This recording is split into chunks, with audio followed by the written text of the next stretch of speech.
Assalamualaikum warahmatullahi wabarakatuh, sahabat Kaifa.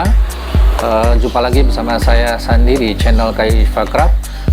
Saya biasa menyampaikan review-review mengenai produk-produk unggulan kami, hasil kreasi dari tim Kaifa Craft, produk-produk kerajinan tangan yang memang ciri khas dari daerah kami, tepatnya di Desa Rajapola, Kecamatan Rajapola, Kabupaten Tasikmalaya. Kali ini sahabat Kaifa, saya akan memberi ulasan ya sedikit mengenai teknik bergambar, teknik menggambar ya ke barang atau objek barang yang menggunakan bahan pandan anyam. Tekniknya namanya decoupage ya. Seperti apa, bagaimana ya, saya akan ulas, tapi sebelumnya mohon like, share, and comment, dan juga subscribe terlebih dahulu supaya tidak ketinggalan video-video yang kami share pada berikutnya. Baik, terima kasih sahabat Kaifa. Seperti tadi saya terangkan di awal bahwa kali ini saya akan sedikit mengulas mengenai teknik menggambar objek atau barang menggunakan decoupage. Baik, sekedar pemahaman bahwa decoupage itu satu teknik menggambar yang menggunakan medianya tisu ya. Ini seperti ini tisunya, tisu bergambar. Kalau di luar negeri ya sahabat Kaifa, tisunya itu memang bergambar seperti ini. Kalau di kita kan selalu banyak yang polos ya. Kalau di luar negeri memang bergambar seperti ini. Motifnya macam-macam ya. Ada yang motif bunga, ada yang motif sabik dan seterusnya ya. Jadi variatif sekali. Baik, nah ini langkah-langkahnya tidak terlalu sulit sahabat Kaifa untuk menjadikan barang atau objek bergambar ini menjadi menarik seperti ini contohnya ya. Nah, tetapi perlu diketahui bahwa barangnya itu menggunakan material atau bahannya pandan ya, seperti ini. Nanti bisa di zoom pelan-pelan ya, karena material ini sangat cocok untuk dijadikan sebagai medianya. Kenapa demikian? Sehingga terlihat seperti media lukis gitu loh. Dan akhirnya, pada akhirnya hasil akhirnya ya seperti dilukis gitu. Seperti dilukis, bagus sekali, cantik sekali. Padahal memang hanya ditempel menggunakan media tisu saja. Baik, langkahnya sahabat Kaifa ini sangat mudah sekali. Yang pertama, dari lembaran tisu seperti ini ya. Ukurannya itu bermacam-macam, tapi yang paling besar itu ukuran 40 x 40 cm.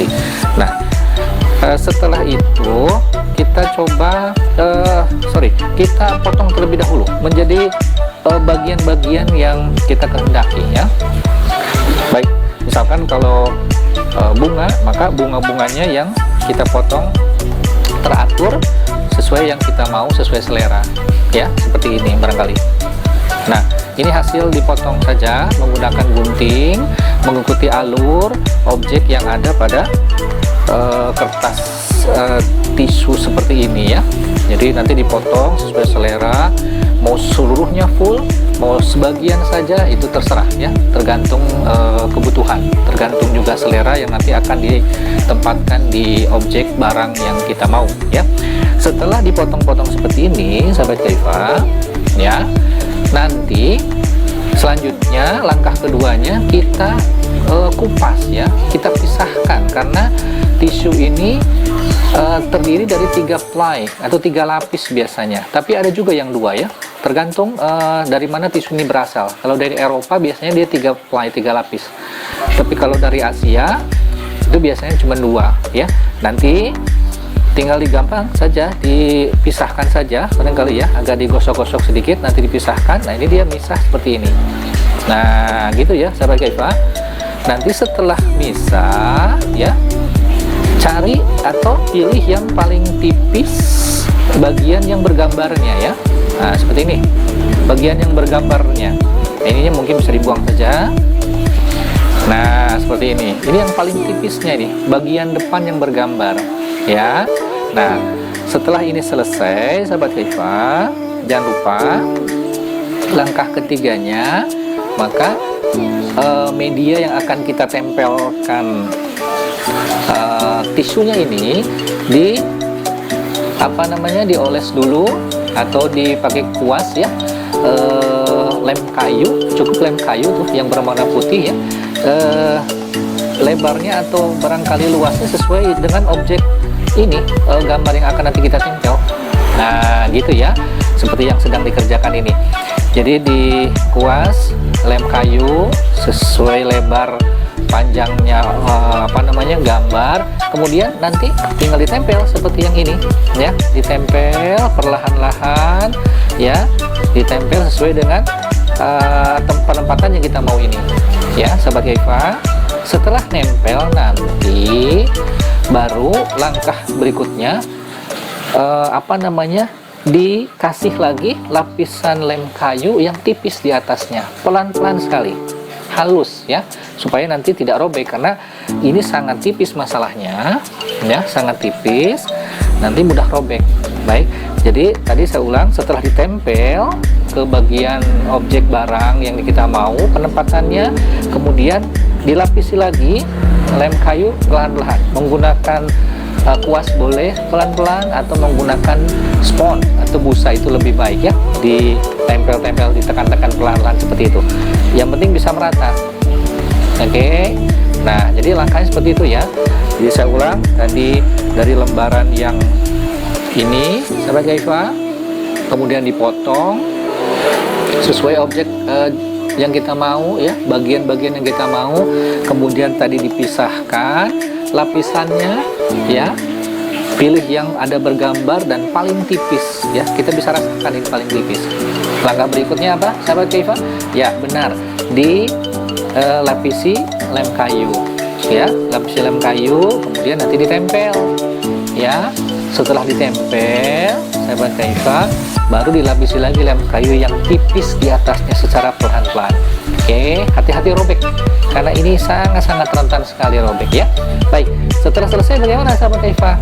Selesai nempel dan dilapisi kembali lem kayu, maka langkah berikutnya tinggal dijemur ya, dijemur di sinar matahari ya, sampai kering maksimal ya. Setelah kering maksimal sahabat Kaifa, apalagi terakhir ya, untuk finishing tinggal dioles kembali menggunakan pernis ya, untuk supaya apa? Supaya satu mengkilat, yang kedua kuat gitu ya, artinya tidak mudah robek kembali. Kalau misalkan tergesek misalkan ya, atau kena air, tetesan air sedikit, itu nanti kalau tidak di pernis dia mudah robek. Oke, jadi langkah mudah untuk menggambar ya, memberi gambar barang ya, terutama yang memang medianya pandan anyam seperti ini. Bagaimana? Kalau pandannya tidak berwarna putih, tentu bisa saja nanti menyesuaikan dengan gambarnya ya, yang cocok, yang sesuai ya. Tapi rata-rata biasanya menggunakan medianya berwarna putih seperti ini ya. Nah, contoh yang berwarna seperti ini sahabat Kaifa ya, atau seperti ini barangkali. Nah ini juga boleh, bisa saja ditempel gambar seperti ini, tapi hati-hati nanti dalam memotong gambarnya, objeknya, karena kalau yang lapisan putihnya tidak dihilangkan dia akan terlihat gitu ya. Makanya lebih baik ditempel di objek yang warna putih, sehingga lapisan putihnya kalaupun terbawa dia tidak akan terlihat gitu ya. Itu kelebihan dan kekurangannya sahabat Kaifa. Oke, gimana? Mudah bukan membuat barang yang berbahan pandan ini menjadi cantik dan menarik? Oke, bisa dicoba ya di rumah sahabat Kaifa. Nah, barang-barangnya semua tersedia di Kaifa Craft ya. Bisa dipesan di deskripsi, linknya sudah diberikan oleh tim kita ya. Jadi mau bentuknya box ya, untuk hampers, untuk parcel, mau bentuknya tas ya, seperti ini yang saya pegang, atau mungkin bulat tabung seperti ini, dan berbagai jenis bentuk yang memang bahan dasarnya menggunakan bahan anyaman pandan, itu bisa dipakai tambahan teknik decoupage untuk membuat barang jadi jauh lebih menarik. Oke ya sahabat Kaifa, kalau ada pertanyaan, barangkali mungkin saya terlalu cepat, nanti boleh share di kolom komentar ya, nanti biar kami DM ya secara langsung, atau mungkin Kalau memang belum puas juga, kami akan berikan video berikutnya ya, secara detail, kira-kira seperti itu. Baik sahabat Kaifa, demikian tadi saya sudah memberi ulasan singkat mengenai bagaimana proses menggambar atau memberi gambar kepada barang dengan media pandan anyam ya. Tekniknya namanya decoupage, seperti tadi saya kupas dari awal sampai akhir ya sahabat Kaifa. Secara teknis mudah sekali, bisa diaplikasikan, bisa diterapkan di tempat Anda masing-masing dimanapun ya. Menggunakan alat-alat yang sederhana tadi ya, yang penting ada barangnya, ada medianya, ada objeknya, begitu nanti bisa diaplikasikan dengan sangat mudah. Baik, mungkin barangkali kalau ada yang kurang jelas nanti bisa kirim komentar atau mungkin direct message ke tim kami ya sahabat Kaifa. Baik, jangan lupa sebelum saya tutup selalu like, comment, and subscribe channel kami supaya tidak ketinggalan video-video yang kami share berikutnya. Terima kasih, sampai jumpa. Assalamualaikum warahmatullahi wabarakatuh.